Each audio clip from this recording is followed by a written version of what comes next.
first time ko makita kay Hebron, kinakabahan siya ng sobra.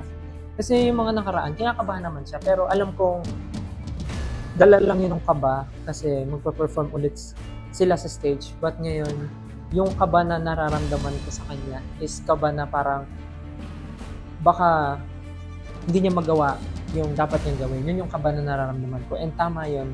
Kasi for semifinals, gusto ko talaga siyang ma-challenge. And gusto ko maramdaman niya na hindi na to yung mga, alam mo yun, mga performances na parang dapat kampante siya. Dapat kabahan na talaga siya. And yun yung isa sa nagdala nung performance niya today is yung kaba na yun. And masaya lang rin turuan sa Hebron kasi nakikinig talaga siya. And parang pag kami tinuro ka sa kanya, tatry niya kagad i-apply.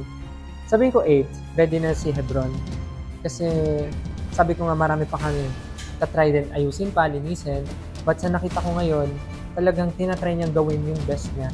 Kahit na yun nga, yung challenge sa kanya na hindi niya alam yung song, kakaaral lang niya. But nabigyan niya ng justice yung song.